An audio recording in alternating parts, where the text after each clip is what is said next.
He buried his son and locked the world out. But when 7 Lakota women arrived at his gate, speaking his boy's name, the silence broke. Not just with truth, but with fire, fear, and the kind of love that doesn't ask permission. The rope broke before the branch could. Clay Mercer hit the ground hard, choking on dirt and failure, his throat raw and red with the mark of what he almost did. He lay there, blinking at the Wyoming sky, indifferent, endless, and cursed himself for not even being able to finish what grief had started. His knees shook as he dragged himself to the porch of the cabin, half-built, the door still hanging crooked. The wind had picked up again, dry and restless.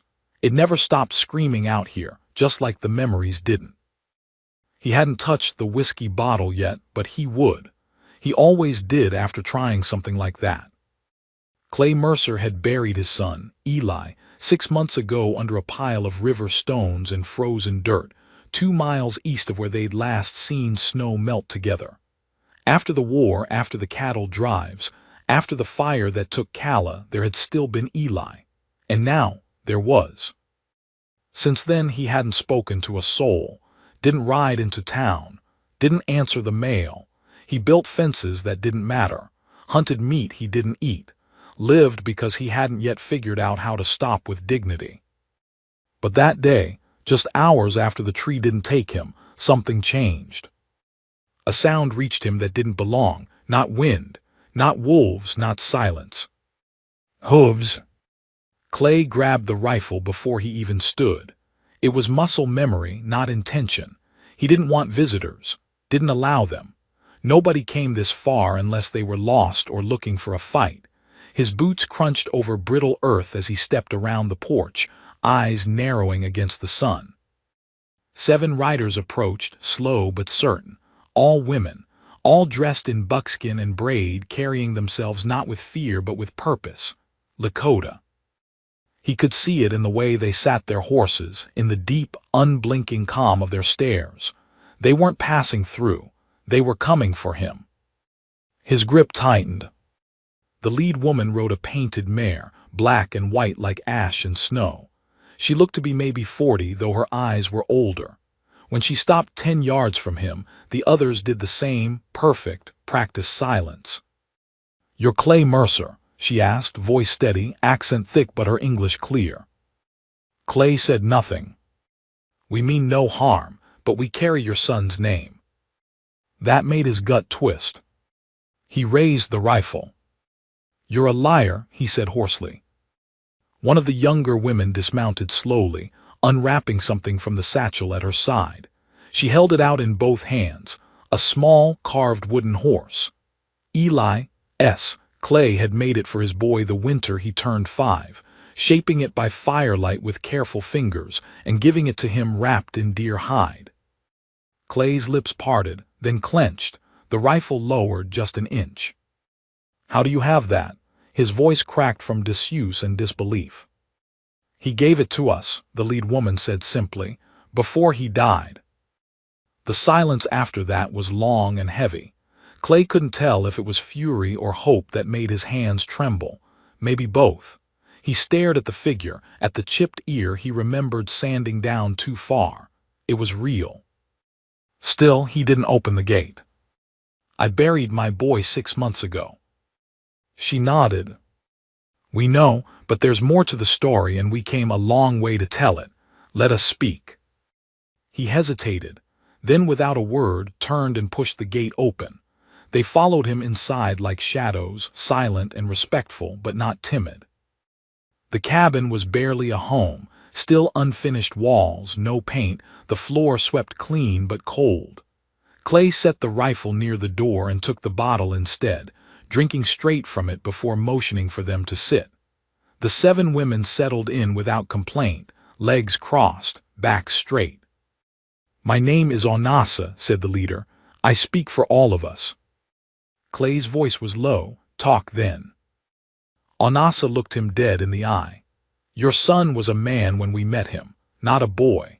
He rode with scouts, helped feed our children, healed a wound that ran deeper than just land. Eli Mercer saved more than one life on the plains, but he also left something behind." She glanced at the woman who had held the horse. The girl's eyes dropped. "A daughter," Onasa said quietly. "Her name is Sky." The room went still. Clay stopped drinking. "No. She's his blood," Onasa continued. "Born 3 winters past. Eli left to find supplies. He never came back. Word reached us of his death, but we raised the child, taught her his name, and now she must know her kin." Clay stood, too fast. The chair scraped back and slammed against the wall. "No," he repeated. He would have told me. He wouldn't have." "He meant to, but time ran out," Onasa said calmly. "He spoke of you often, said you were the only man who could show her where she came from." His legs wobbled. He gripped the edge of the hearth to stay upright. "I don't know how to raise a girl," he whispered. "I couldn't even keep my own boy alive." "She doesn't need raising," Onasa said gently. "She needs roots, a name, a story, and you." There was no scream in him, no tears, just the weight of something breaking open inside. He sank back down. "Where is she?" "In the hills, with her Aunt Aeon. She's waiting. But we wanted to come first to see if your heart still had room." Clay looked around the room, at the unfinished walls, at the empty place where his son had slept. He nodded slowly. "Bring her." They returned the next morning. The girl came walking, not riding, hand in hand with a younger Lakota woman. She was small, dark-haired, eyes like storm clouds that hadn't yet decided to break. She looked straight at Clay and didn't flinch. He didn't know what to do with that. He expected fear, curiosity, something easier. Instead, she said, "You're my grandpa." The words nearly crushed him. He crouched slowly, joints stiff, hands raw and useless. "Yeah," he whispered, "I guess I am." Sky tilted her head, studying him. "You look like my papa." He tried to speak, but his throat closed. Onasa stepped behind her and set a hand gently on her shoulder. "We'll stay nearby, just outside the ridge," she said. "Let her know you." Clay nodded again, numb. But that night when he sat by the fire and watched Sky sleeping in Eli's old blanket, something inside him stirred. Not peace, not yet, but movement, like a thaw after a bitter storm. Outside, the women kept their word, silent as dusk, unseen, but not far. And Clay, for the first time in months, didn't drink. He just sat and listened. But peace never comes without warning. Because before the second dawn there were other visitors, this time not on horseback, not slow, not respectful. 3 men, white, armed. And one of them had a badge. The boots were heavy, arrogant. They crunched through the frost-packed dirt with the kind of rhythm that didn't ask permission. Clay was still by the hearth, half awake, the fire low and the bottle untouched. Sky lay curled nearby, her breath soft and even. The sound of those steps, 3 distinct sets, shoved the last of sleep from his bones. He stood slowly, careful not to wake her, and reached for the rifle before he even reached for his boots. The knock wasn't polite. Not like the women's had been. It was sharp and singular, like a nail being driven into wood. Clay moved to the door, the rifle resting loosely in his hand, heart already thudding low in his chest. He opened it only halfway. 3 men stood on his porch. The first, tall, square-shouldered, with a tan coat and a tin star pinned over his chest, stepped forward without waiting for an invite. His boots were polished. His hat didn't have a speck of trail dust. "Clay Mercer?" the man asked. Clay didn't answer. He didn't move either. The second man, younger and thin with a snake-bit mouth, gave a low whistle as he glanced past Clay into the cabin. The third didn't look around at all, just stood with his hand resting too comfortably on the grip of his pistol. "We're here on behalf of the Territorial Office," the badge man said. "Marshal Henry Quinn, got some questions about recent visitors."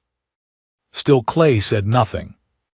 7 Lakota women, Quinn continued. "Rode through the valley 2 days ago, camped just east of here. You seen them?" Clay's jaw flexed. "Might have." Quinn's smile didn't reach his eyes. Friendly with the tribes, are you? Clay didn't return the smile. Not in the habit of turning away folks just trying to stay warm. Well, here's the problem. Quinn stepped a little closer. There's a warrant out for one of them, Onasa, real name Winyan Hexilla. She's been on the territory's watch list for near 2 years. Stirred up trouble at Fort Ridgeway, incited resistance. Some say she's behind the raid that burned a settler station west of Bear's Tooth. You shelter in her. Clay didn't blink. No. Quinn looked past him again. You got a child in there. Clay tightened his grip on the door. Not yours, I imagine, the marshal went on. Mixed blood must be one of theirs. Clay stepped onto the porch, closing the door behind him with a quiet thud. She's my granddaughter. The younger man let out a low laugh.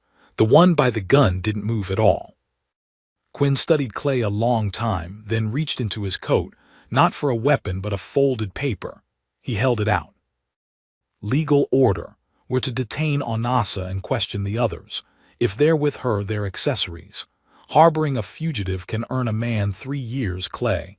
You want to pick that fight. Clay didn't take the paper. Don't care much for paper laws written by men who never spent a night out here. Quinn's smile dropped. That's so. Behind him, the younger one stepped off the porch. I'll check their camp. You won't find it, Clay said calmly. They moved before sunup, heading north. Which ridge? Quinn asked. Clay shrugged, didn't ask. Quinn looked him over, then nodded to the man on the steps. Elias, you head east. Grady, take the ridge. I'll sweep the pines. Elias was already walking off, boots crunching fast into the trees. Grady lingered. You sure about this, Clay? Quinn asked, voice colder now. You're choosing their side. I'm choosing not to talk to bastards who show up flashing badges and lies. Quinn nodded once sharp. We'll be back. They left without another word. Clay waited until they were gone from sight before slipping back inside and bolting the door. Skye was awake now, sitting upright on the cot, her eyes wide. Bad men? She asked. Clay knelt beside her and brushed her hair from her face. Not good ones, he said softly.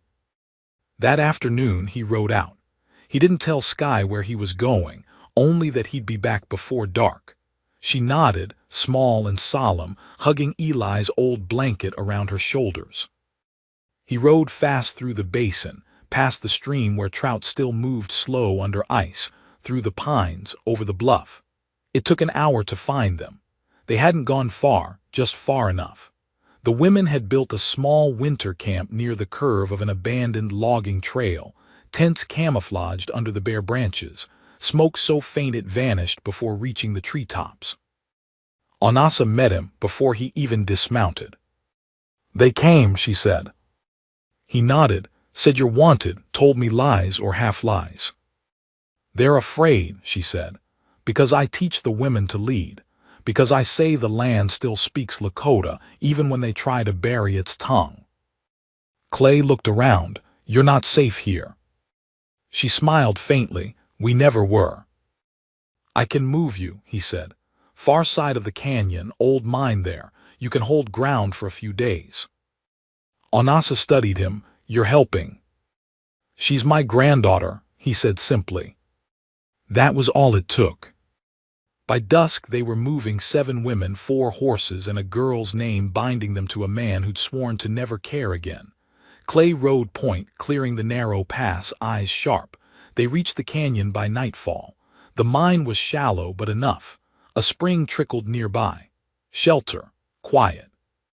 But it wouldn't last. Because Elias didn't head east, and Grady didn't ride the ridge. They doubled back, and one of them followed. Skye saw the rider first. The next morning, standing near the porch, she pointed toward the horizon. Horse, she said. Clay stepped out. The shape moved slow but certain, cutting through the lower pasture. He grabbed the rifle. Elias. He rode alone this time, one hand on his hip, the other raised in a lazy wave. Easy, he called. Just came to talk. Clay did lower the rifle. I saw them, Elias said. I know where they went, but I ain't told Quinn, yet. What do you want? Clay asked. Elias shrugged. Curiosity. See, I heard stories about you. The cattle drives, that night in Ogallala. Thought you were just some broken old drunk out here talking to ghosts. Clay didn't move. But then I saw that little girl, Elias said, and I saw the look on your face. He dismounted slowly. I think you care, he said, and I think maybe you do more than you should for people you barely know. Clay stayed silent. I ain't loyal to Quinn, Elias said. He plays both sides, got hands in too many pockets, but if I help you I want something. There it is, Clay muttered. There's a wagon coming next week. Gold from the southern range. Quinn's gonna ambush it. Needs fall guys. I say you help me stop him, we call it square. Clay narrowed his eyes. You want me to stop a marshal? Elias grinned. A fake one, yeah. Badge don't mean much when it's stolen. He pulled a crumpled envelope from his coat, tossed it to Clay. Inside was a wanted poster. Not of Onasa, not of the Lakota women. Of Quinn.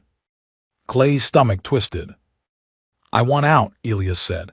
You want them safe, we can both get what we need. Clay looked back toward the cabin, toward Sky. Then he nodded once. Tell me everything. The paper was yellowed, water-stained, but the ink was clear. Henry Quinn, alias. Known for impersonating federal officers, coordinating ambushes under the guise of law enforcement, theft of federal cargo, suspected murder of 3 marshals. A reward poster without a reward. That said enough. Clay stared at the paper while Elias shifted on his feet. The wind scraped across the plains behind them, whistling low through the grass, tugging at Clay's coat. The rifle remained in his hand, but his grip had loosened. I followed him for a year, Elias said. Didn't know what he was till Bear Creek. Man put a rope around a miner's neck, claimed he was a thief. Took the claim and the gold. Called it justice. That's when I stopped sleeping well. Clay didn't look up. I stayed on, Elias continued. Kept quiet. Figured I'd wait for the right time, but I ain't got the pull to take him down alone. Not with the men he's paid off. Not without proof. But if we stop that wagon. You get leverage, Clay said flatly. Elias nodded. And you get him off your land, off your granddaughter. The word hit Clay harder than he'd expected. Granddaughter. It hadn't settled yet. It still felt like someone else's story, someone else's life. But when he thought of Sky, the way she'd looked at him, the quiet steadiness of her presence, it was becoming real. I'll think on it, Clay muttered. Elias sighed. Ain't much time. The wagon rolls Tuesday. 4 riders, gold and letters headed to Cheyenne. Quinn plans to take it before it crosses Pine Hollow, said it's a federal intercept. But it's just theft. And the Lakota, Clay asked. He'll use M, Elias said. Claim they were the ones who hit it. Say you're harboring insurgents. Paint the whole thing like justice served. Clay's eyes darkened. You tell them where the women are. No, Elias said quickly. I told you I want out, not blood. Clay studied him long and hard. You ride back, he said finally. Act normal, watch Quinn. Bring me the map he's using, and if this is a trap. It's not, Elias said. I want out. Clay didn't answer. He turned and walked back inside, shutting the door behind him without a word. Sky was at the table, sorting old nails into piles, her lips moving quietly as she counted. She looked up when he entered, and her face lit with a small smile. It didn't ask anything of him. It just existed. He stared at her for a moment longer than he meant to. Then crossed the room, sat, and began separating the longer nails from the bent ones. That night he rode to the canyon again. The women were gathered around a small fire, their voices low, the air filled with the scent of pine smoke and cedar. Sky stayed behind with Aeon, who sang softly to her in Lakota while brushing her hair. Clay knelt by the fire. Onasa looked up. He came back. He came back, Clay said, with truth I didn't ask for. He passed the paper. Onasa read it in silence. I knew something was wrong, she murmured. No man wears power that heavy without breaking something beneath it. He'll pin the robbery on you, Clay said. Use the gold as bait, paint you as outlaws. Onasa didn't flinch. Then we must not let him take it. Clay looked around at the 7 women. Strong, weathered, sharp-eyed. Not soldiers, not outlaws, survivors, warriors of a different kind. I don't want to drag you into this, he said. You didn't, Onasa replied. The second he set eyes on our daughters, we were already in it.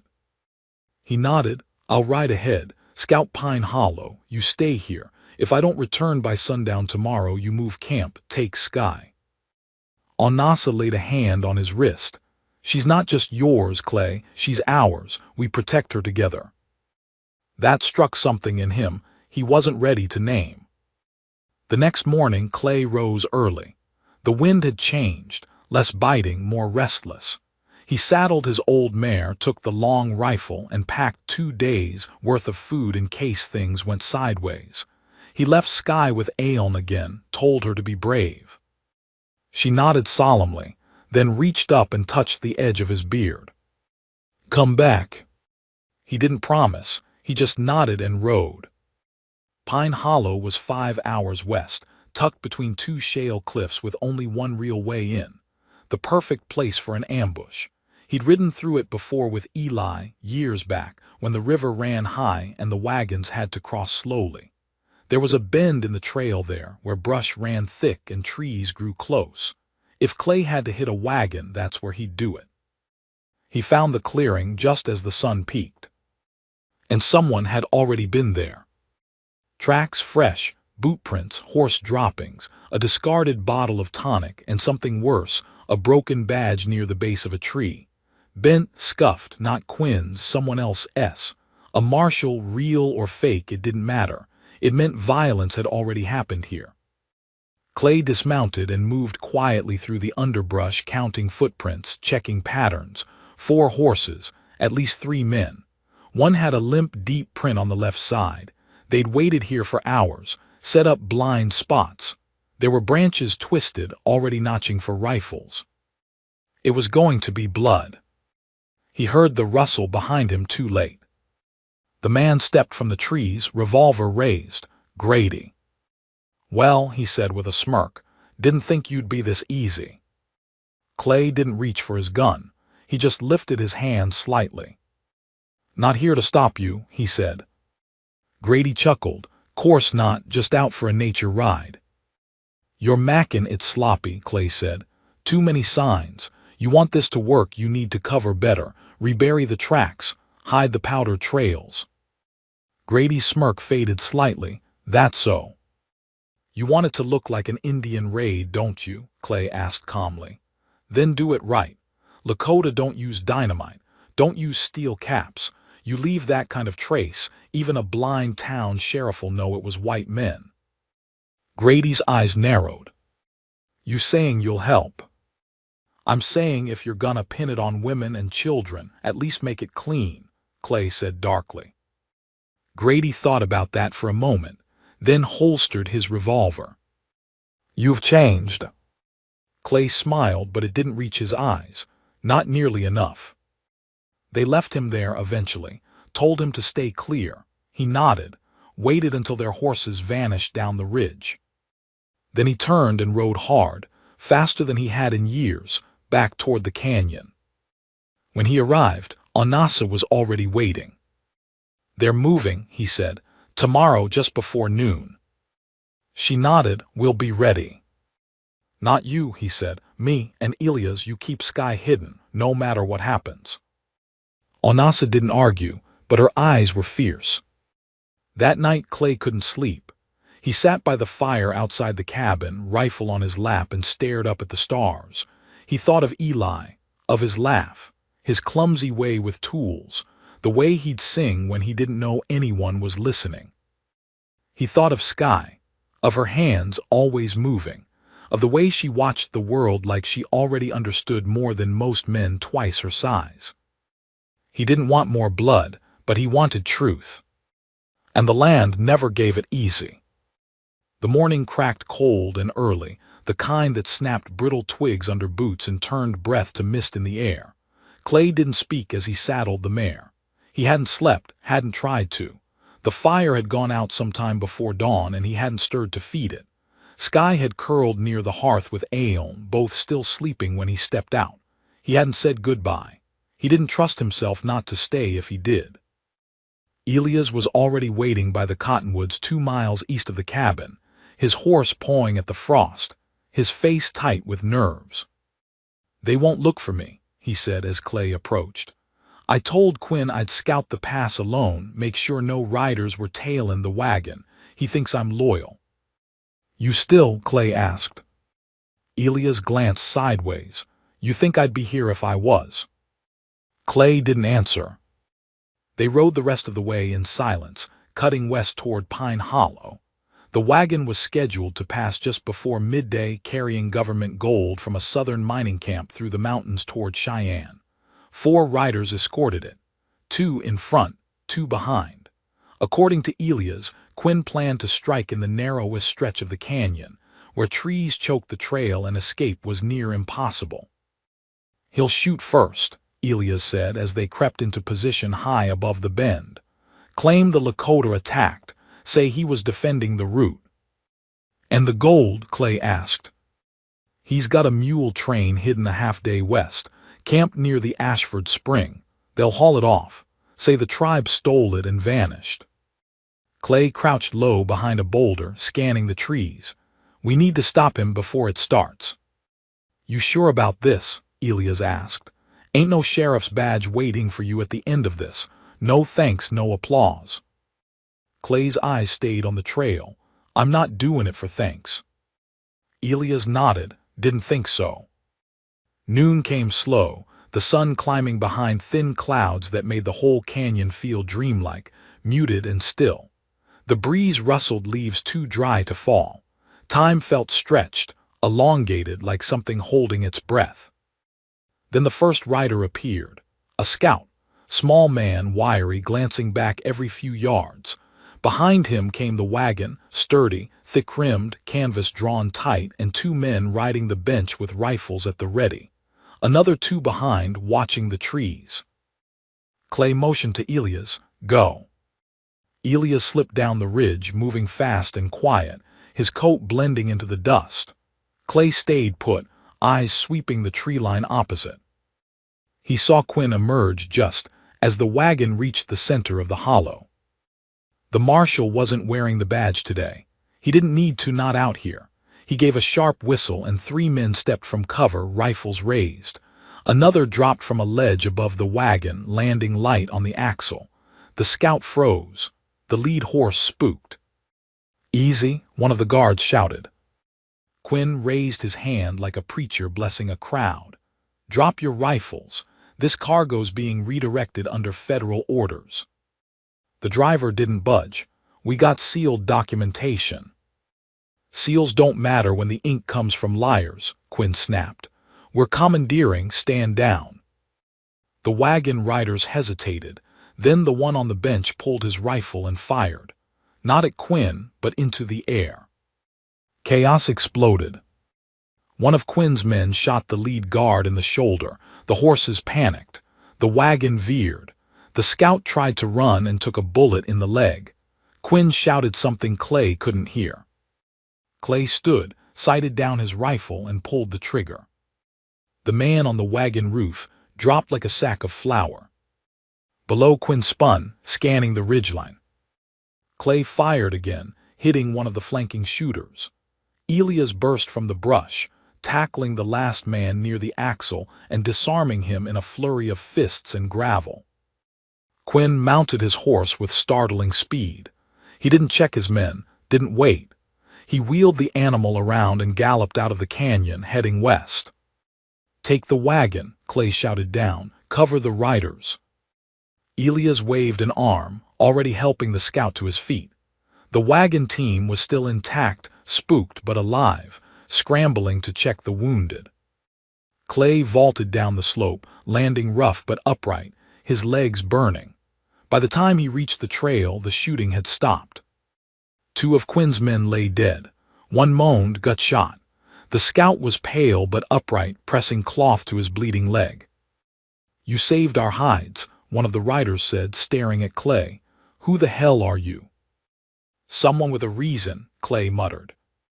They spent an hour tending wounds, cleaning the site, stripping the bodies of weapons. Elias found the stolen seal Quinn had planned to use, along with a leather-bound ledger tracking the next intercepts. Pages of proof. "We need to take this to Fort Garland," Elias said. "That's where the circuit judge will be next week." "You go," Clay said. "I'm going back." "You sure Quinn's still out there?" "That's exactly why." Clay left the canyon before dusk, riding hard across the ridges, following Quinn's trail west. The sun bled down behind him, turning the horizon red and gold. He didn't stop, not when his horse stumbled, not when his leg cramped. He rode like a man possessed. He found the mule train camped near Ashford Spring, as Elias had said, 2 mules, a lean-to, no guards in sight. But Quinn was there, hunched by the fire, nursing a flask and a bruised ego. Clay didn't announce himself. He walked into the camp with the rifle aimed, and Quinn didn't even flinch. "Knew you'd come," Quinn muttered. "You left 2 men to die," Clay said. "They knew what they signed up for."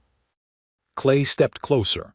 "You framed women and children, lied under the name of law." "I am the law," Quinn snarled. "You think any judge in Cheyenne gives a damn about some Lakota camp and an old drunk who thinks he's a hero again?" "I think you're done," Clay said. Quinn stood slow, hands out, smile crooked. "You gonna shoot me, Mercer? That the legacy you leave your grandkid? Another man in the dirt?" Clay's jaw worked. "No," he said finally. Then he stepped forward and smashed the butt of the rifle into Quinn's jaw. The man dropped like a felled tree. Clay tied him to the mule, gagged and bound, and left the ledger in his pocket for the judge to find. He wrote one line on the edge of the page. "This man wears lies like skin. Ask the canyon riders." He returned to the canyon by dawn. The wagon was gone, already heading to Fort Garland. Elias had kept his word. The bodies were buried. The blood was gone. But back home, something else waited. Smoke. He saw it before he heard anything, thin, curling from behind the trees near the cabin. His heart stopped. He rode hard, almost lost control of the horse, vaulted off before it stopped. The cabin was intact. But the Lakota camp was not. Tents slashed, pots overturned, tracks everywhere. Sky stood near the edge of the trees, arms wrapped around herself, silent. Aeon had blood on her sleeve. "A rider came through," Onasa said from behind him, voice tight. "Not Quinn, someone else. Shot twice, missed, rode off. Sky screamed and he ran, might have thought better of it." Clay looked at Sky, at the way her hands shook but her face didn't. "She's all right," Aeon said, "but scared." He dropped to one knee and pulled Sky into his arms. She clung tight. "More will come," Onasa said. "I know," Clay said. "That's why we don't stay." A pause. "Where will we go?" He looked at the canyon, the trees, the cabin that had never truly been home. He thought of Eli, of the land he'd wanted for his daughter, of peace. "There's an old mission east of the Bluehorn Pass, empty now. Used to house trail scouts, strong walls, good wells." Onasa nodded slowly. "We'll move before nightfall," she said. Clay didn't let go of Sky. And Sky, for the first time since she'd come, buried her face against his chest and cried. They left before the sun touched the tree line. No fire, no sound louder than breath and hoofstep. Even the wind felt like it knew not to speak. The camp was cleared in less than an hour, the trail buried behind them with pine branches and care. Clay rode at the rear this time, watching the ridgelines, the bends in the path, the twitch of every shadow. Sky rode with Aeon, wrapped in furs, her head resting on the older woman's shoulder. The rest of the women moved in tight formation, eyes sharp and backs straight, the youngest Tan, leading one of the pack horses while glancing back every few strides. The mission stood high on the slope of the Bluehorn Pass, cradled between outcroppings of basalt and frost-scarred pine. Built by fur trappers, abandoned after the Second War pushed the frontier eastward, its roof still held against wind and snow. The old bell tower had collapsed, its wooden ribs scattered like bones, but the stone walls remained, thick and sure, with slits for arrows and gunfire both. Two wells stood at its base, one dry, the other still good after all these years. They reached it by dusk, moving slow through the narrowing trail until the first stones rose through the brush like ancient teeth. Clay dismounted first, moving ahead rifle first, checking corners, checking shadows. Nothing but bird tracks and old ash. He turned back and nodded. By nightfall, the mission was alive again. The women moved quickly, stacking stones to reinforce the lower windows, patching gaps in the shutters with oiled hide and scavenged canvas. The main hall was cleared of its long-rotted benches, the fire pit relit.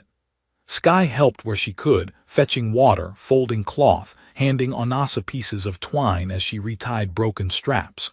She hadn't spoken since the cabin, not a word, but she didn't cry anymore either.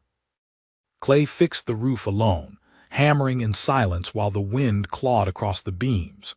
Every strike of the nail felt like a memory nailed shut, his son's face, the porch steps where Eliza used to sit and braid his hair, the smoke in her laugh before the fever took her. He worked until his shoulders burned, until the wood gave way, until the pain in his arms outweighed the ache in his chest. That night, Onasa sat across the fire from him. "She still hasn't spoken," she said quietly. "She will," Clay answered, staring into the flames, "when it's time. You're not the man they say you are."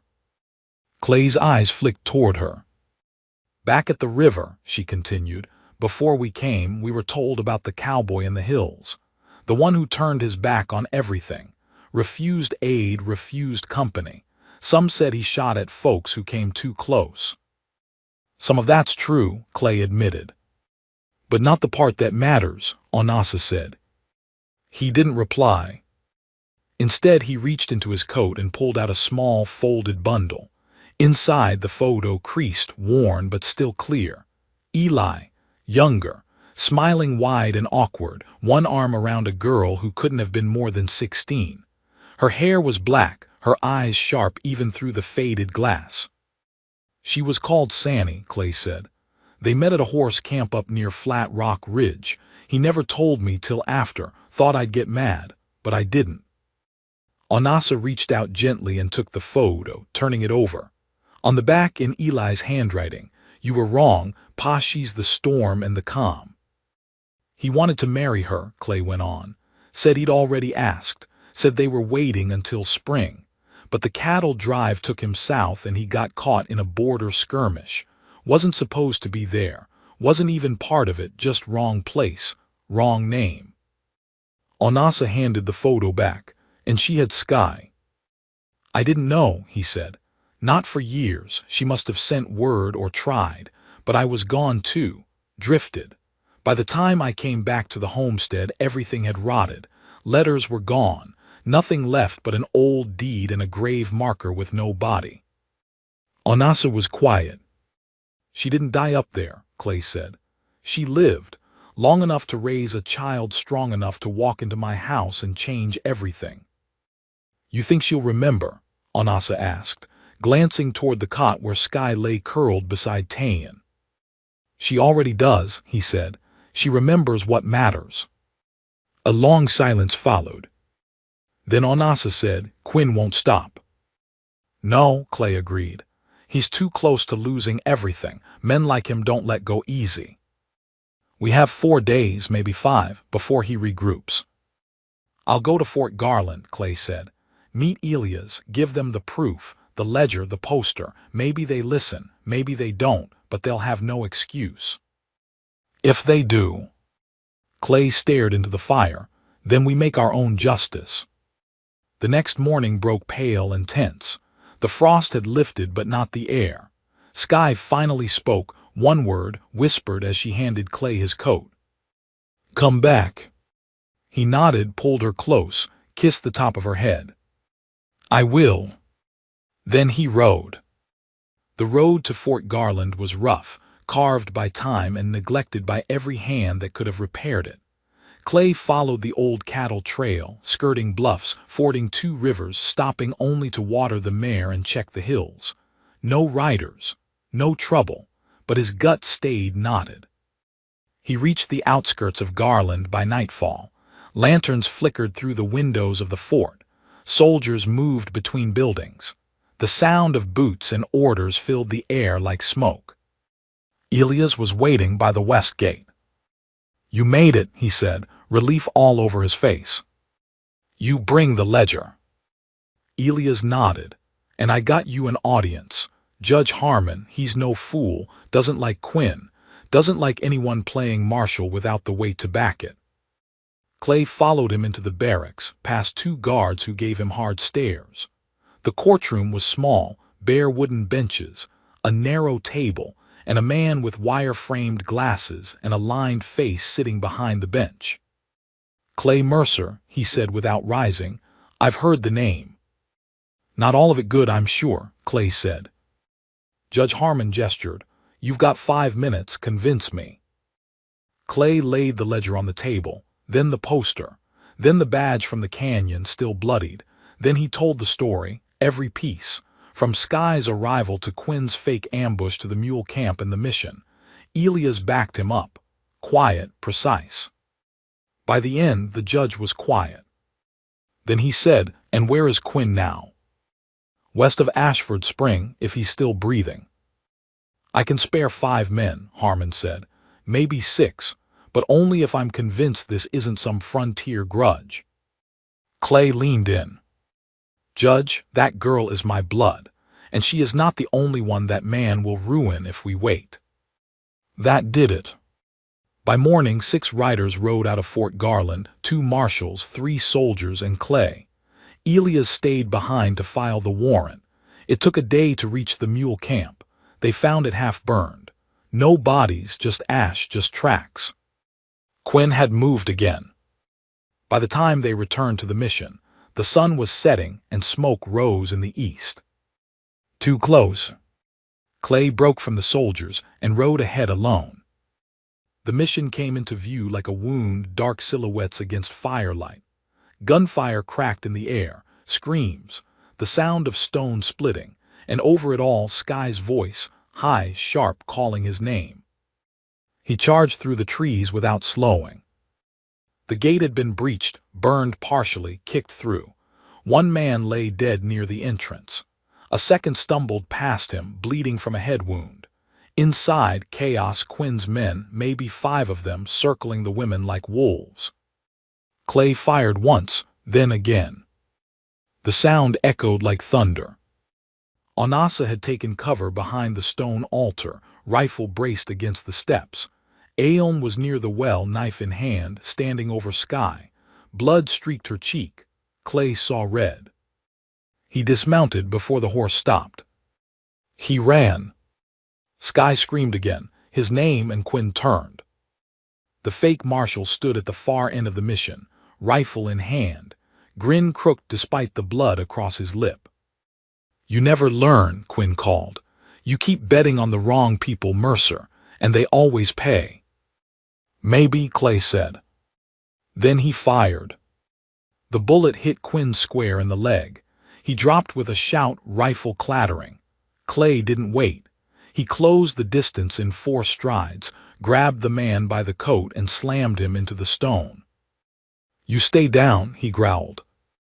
The soldiers burst through the breach seconds later. It was over.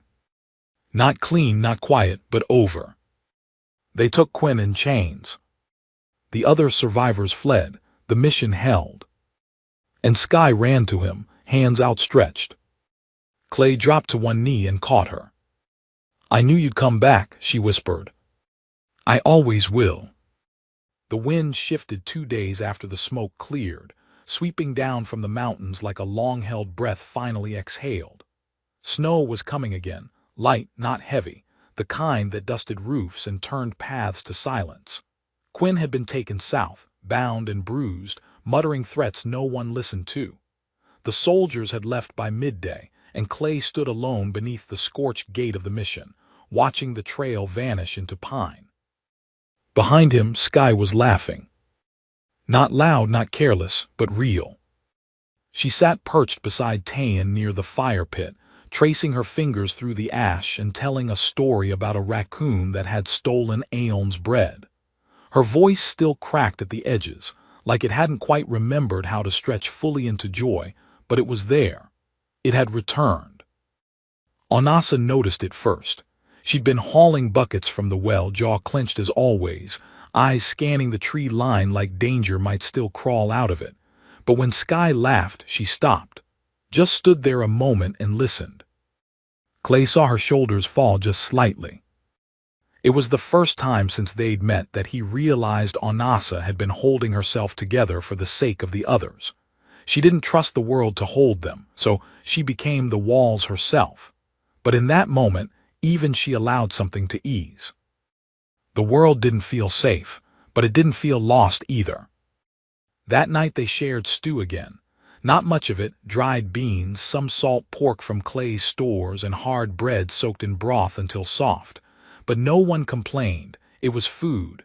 It was warm. It was earned. Sky sat beside Clay at the table, her head resting against his arm as she drifted toward sleep. Tayan had braided her hair earlier, small neat twists that framed her face. She looked older now, or maybe just more awake to what life was. Sometimes pain aged you quicker than years. Onasa took the spot across from them, arms folded loosely. She didn't speak for a while, just watched the flickering lamp between them. Then she asked, "What now?" Clay didn't answer right away. He looked down at Sky, her breathing soft and steady, one hand curled into the fold of his coat. "We stay," he said finally, "through winter. And after, I don't know." Onasa nodded slowly. "The land won't forget us." "No," he agreed, "but maybe it can forgive us." The days passed quiet after that. Repair work continued. The mission's outer walls were fortified with logs from the Pine Ridge. Aeon and Tayan scavenged old farming tools from a nearby homestead. Onasa mapped out planting ground for spring. Sani had taught them to plan ahead.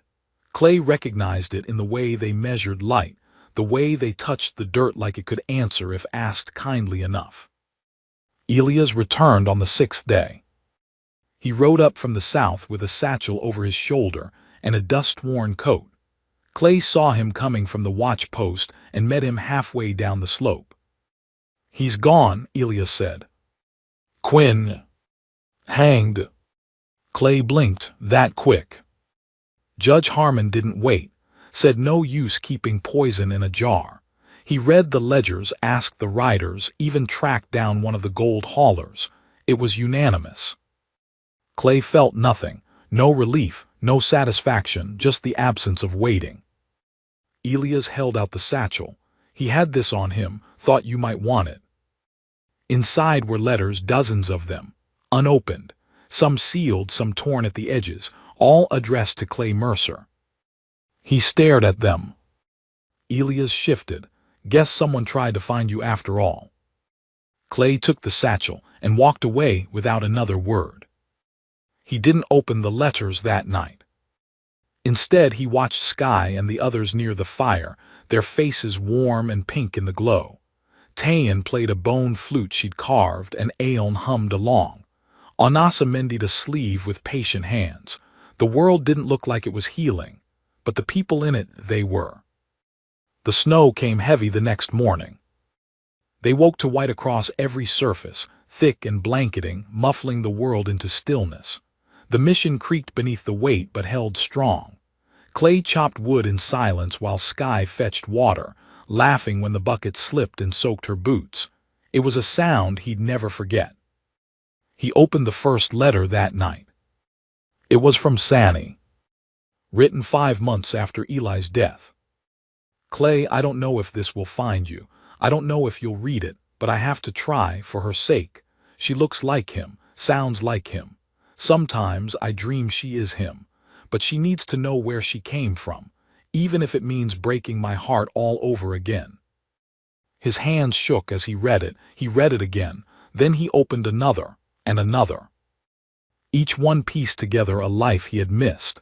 Sky's first steps, her fever that nearly took her at 3, the time she stole a horse and tried to ride it barefoot, the time she asked if the stars were the lanterns of her ancestors, the time she said she'd find her grandfather one day, even if he didn't want to be found. The last letter was unsigned. Just a line. "She carries his name, Clay, but I pray one day she knows yours too." He sat at the table until the fire died out. No tears, just time. The next few weeks passed in snow and silence and the rhythm of rebuilding. Elias stayed, helping with repairs, teaching Sky how to carve notches for arrowheads, showing Aeon how to trap rabbits without snapping their fingers off. He told stories at night, wild, half-true tales about wagon chases and outlaw standoffs, most of which Clay suspected were inventions, but no one cared. Sky laughed. Tayan called him out. Aeon rolled her eyes with a grin. Onasa listened quietly, her eyes always half a step ahead, always measuring. Then came the letter. Ryder from Garland brought it, delivered to Clay's hand with a nod and no questions. It was from Judge Harmon. New Governor S.N., looking to establish safe zones for Native families willing to cooperate with Western authorities, wants representatives, wants peace, said if I knew anyone who's earned the right to speak, to send them his way. Clay read it twice, then passed it to Onasa. She didn't react. Just folded it once and placed it in her coat. "We'll ride at first thaw," she said. Clay didn't ask if she meant we as in her and the others, or we as in all of them. It didn't matter. That night Sky climbed into Clay's lap as the fire burned low. "You think Eli's watching?" she asked. He looked down at her. "I think he's laughing," Clay said. "Laughing because he got the last word." "What do you mean?" "He said you'd find me. I didn't believe him." Sky smiled sleepily. "I did." He held her close. Outside the snow kept falling. But inside the mission was warm, the light steady, and for the first time in a very long time, Clay Mercer believed in spring. The snow broke early that year. Come mid-March, the drifts that once buried the trail had thinned to ribbons, and the pine needles glistened wet under the pale thawing sun. Small rivers bled down the slopes, carving new paths between rock and root. And the sound of water, the soft, persistent murmur of life returning, seeped into every crevice of the old mission. Clay stood on the east wall, hat low over his brow, watching the path bend toward Garland. Behind him, the women prepared. They moved like they'd always been there. Aeon washed their remaining blankets in buckets drawn from the well. Tayan packed flint, knives, beads into woven bags sealed tight with leather thongs. Onasa inspected the reins, every thread of each saddle cinch tested by hand.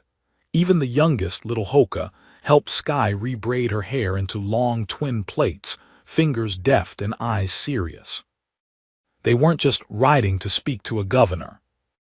They were riding to be seen, on their terms. That morning, Clay saddled his mare but left the rifle behind. Instead, he slid Eli's knife into his boot, the one he'd found years ago under the porch floorboards back home, still sharp, still stained with sap from the pine tree Eli had carved his name into when he was 12. Sky rode with him, her legs still a touch short for the stirrups, but her posture straight as a spear. They departed with little fanfare. Just the sound of hooves and the creak of worn leather. No one waved goodbye, no one looked back. The trail wound south, hugging the edge of Hawk's Bluff, skirting through dry gulches and frost-shadowed hollows. On the second day, they crossed paths with 2 settlers hauling timber. The men eyed them but said nothing, tipping their hats before rolling past. It was the first time Clay noticed how the women rode, not hidden, not hunched, not quiet. They carried themselves like smoke carries through air, natural, unyielding, unbothered by permission. By the third day, Garland came into view. A town pressed tight against the hills, buildings shoulder to shoulder like they were bracing for something. Smoke curled from chimneys. The flag above the courthouse snapped lazy in the breeze. As they crossed the main road, folks stopped to stare. Not hostile, not welcoming either, just watching. Judge Harmon met them outside the jailhouse. He didn't smile, but his nod was deep, respectful. "Glad you came," he said. "Governor's been pacing like a restless hound waiting to speak." "He'll hear us," Onasa said plainly. "I know," Harmon replied. "That's why I asked you." The meeting wasn't held in the courthouse. It was too public, too prone to interruption. Instead, they were taken to the old Grange Hall just west of town, dusty but quiet. The governor, Randall Jessup, waited inside, seated behind a makeshift desk, flanked by two aides who looked like they'd never walked further than the distance between a carriage and a door. Jessup stood as they entered, older than Clay expected, round-faced but with eyes like flint. "You're Onasa," he said. "I am. And you brought a witness." "She's my blood," Clay said, "and so was her father." Jessup took that in, looked at Sky, then at the others, then at Onasa again. "I won't pretend I understand your customs," he said, "but I was told you had a proposal, that you wanted protection, sanctuary, a path forward." "We don't need your protection," Onasa said. One of the aides shifted uncomfortably. "We need acknowledgement," she continued. "Land that was ours, names that were erased, children who have blood ties on both sides of this so-called line. We don't need a path forward, we've already carved one. We're just asking you not to stand in front of it."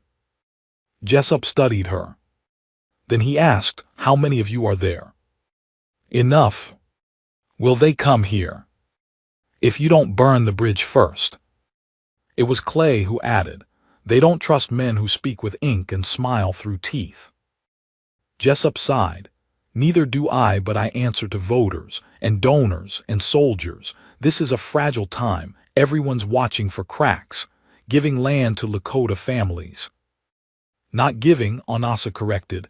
"Restoring." Jessup looked tired. "Fine, restoring, but it will rile people. You'll have to meet them halfway." "No," Onasa said. "We'll meet them where we are, and they can walk the rest." Silence hung. Then Jessup said, "You remind me of my mother. She taught school in Kansas. Smacked men twice her size with a yardstick and made generals sweat." He chuckled softly. "All right, you'll have your chance. I'll speak for you if you'll put it in writing, names, needs, numbers. I'll present it next month in Denver." "We'll send it," Onasa said. He offered his hand. She didn't shake it, but she nodded once. It was done. They left Garland the next morning. No one followed, no one shouted, and though no papers declared it, something had shifted, just enough to feel it in the marrow. On the fourth night they camped near Devil's Hollow, a place Eli had once ridden through, and Clay took Sky walking beneath the stars. She asked questions about her father, about the way he spoke, about the way he held his rifle, about the way he laughed. Clay answered every one. Then she said, "He would have liked them, wouldn't he, the women?" Clay smiled. "He would have followed them." The next morning, the snow was gone from the pass. By the time they reached the mission again, the pines had begun to bud, tiny green flickers against dark wood. Birds called from branch to branch. The earth smelled like something waking. Sky ran ahead, her boots kicking up mud. Onasa stayed beside Clay. "You staying?" she asked. Clay looked around the stone walls, the worn fire pit, the half-mended door, then at the sky above it all, blue and blinding. "I was never going anywhere else." That night they lit a fire big enough to see from the ridge. Aeon sang, Tayan danced, Sky fell asleep in Clay's arms. And though no one said it, they all knew. This place, once abandoned, was home now. Not because it was safe, but because they had chosen it together. Spring settled in slow, like it was testing the place before staying for good. The mission, once hollow and forgotten, breathed again. Seeds went into thawed earth, not because anyone promised they'd grow, but because it felt right to try. The fields behind the well were cleared of rock and bone. Clay worked beside Aeon and Taean, digging rows by hand, while Onasa oversaw it all with her usual silence and a gaze that missed nothing. Sky helped plant beans. She poked each seed into the dirt like it was a promise and covered them with care. Her hands stayed dirty. Her face stayed bright. She asked questions about roots and rain and how deep you could bury something before it never came back. Clay didn't always have answers, but he stayed beside her. That was enough. The first letter from Garland arrived in mid-April, carried by a boy no older than Sky. He handed it to Clay, stared wide-eyed at the mission, then turned and rode off without a word. The letter was short. Clay, the Denver Council approved. It's happening. A protected zone 2 counties wide under joint authority. Names yours and hers were mentioned. If she wants it, she'll need to speak. If you want it, you'll need to stand beside her. Elias. Onasa read it once, then folded it in half and set it in the fire. Clay didn't stop her. That night they sat together outside while the fire crackled low. The stars were sharp. The air smelled like ash and pine, and soil turned too many times by stubborn hands. "You sure?" Clay asked. Onasa nodded. "The ones who need to know already do. We don't need paper to prove we're staying. They'll keep pushing. Then we'll keep planting." The silence after wasn't heavy. It was like soil after rain, quiet, full, waiting. In the weeks that followed, others came. Not all at once, not in droves, but they came.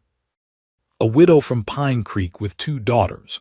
A man named Wakasa who'd lost half his hearing, but taught Sky how to trap squirrels without wasting shot. A pair of sisters who carried stories like currency and songs like prayer. They arrived in the morning or at dusk, sometimes alone, sometimes with nothing but a sack of cornmeal and hope in their eyes. The mission took them in, not because it had room, but because it had heart. Clay kept count at first. After the 12th arrival, he stopped. By summer, the mission had doubled. Fields now stretched into the edge of the forest. A second well was dug. The broken tower was cleared of rubble and a new beam hoisted with rope and prayer. Sky carved names into it, hers, Eli's, Onasa's, Taean's, even Clay's, spelled phonetically as she'd heard it. When he saw it, he didn't correct her. He just added his father's name beside it. One morning she found him sitting outside the north wall, staring at the horizon. She crawled up beside him, her coat too big, her braid uneven. "You thinking about leaving?" she asked. He shook his head. "No," he said, "just thinking." "About what?" "About what Eli would have been like now." Sky thought on that, then said maybe a little grayer, probably bossier. Clay laughed, the sound cracking like wood under weight. "I think he'd be proud," she said.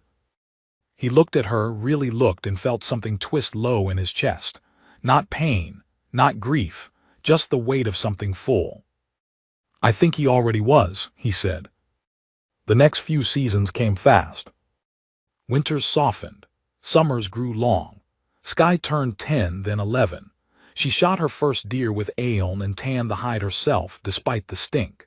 She rode bareback better than most grown men and once outtrestled Taean into the creek after a bet. She grew tall, fierce, quiet when she needed to be, loud when she chose to be. The scar on her arm never faded. Neither did the look she gave when someone doubted her. And Clay, he changed too. He stopped watching the ridge like something might come for them. He built a bench outside the mission and read aloud at dusk, stories Elias had sent from Garland. Books about worlds that didn't exist and men who found their way back to themselves. The children gathered to listen, and sometimes Onasa did too, though she never let herself smile where anyone could see it. One evening, Tayan approached him with a bundle of papers. "They're letters," she said, "from those who came, about why they left, where they're headed, where they've been. I thought maybe we should keep them." Clay nodded. She hesitated. "For history." He took them gently. "For memory," he said. That fall, a writer arrived bearing news. Elias was sick, fever that wouldn't break, asking for Clay. He left the next morning. Sky cried, not because she thought he wouldn't return, but because it was the first time he'd gone without her. He promised, hand on her cheek, voice low and sure, "You're the reason I come back. Don't forget that." She didn't. Elias was half shadow by the time Clay reached Garland. Bones like matchsticks, skin like paper. But his mind was sharp. "I always figured you'd outlive me," Clay said, pulling up a chair. Elias smiled, weak but still there. "Only because you used to ride like death was chasing you." Clay stayed 3 days. Held his hand, read to him. Buried him on the hill overlooking Garland, with nothing but a simple wooden cross and Sky's name carved at the base. When he returned, the mission was quiet. Not cold, just waiting. Sky ran to him, older now, face harder, arms stronger. But she hugged him like she was still the girl who'd first come through his door with a name that sounded too much like a ghost. That winter was harsh. They lost 2 goats. One of the elders fell and never woke, but they made it through, together. Sky planted spring wheat in February. Onasa began sketching a map of the nearby valley, no borders, just names she remembered, names she reclaimed. Clay built a new barn. And one night, under stars that burned like memory, Sky climbed up to the bell tower, now whole again, and called down. "This is ours." The wind carried her voice for miles. Clay stood beneath, hand over his heart, and knew. She wasn't talking about the mission.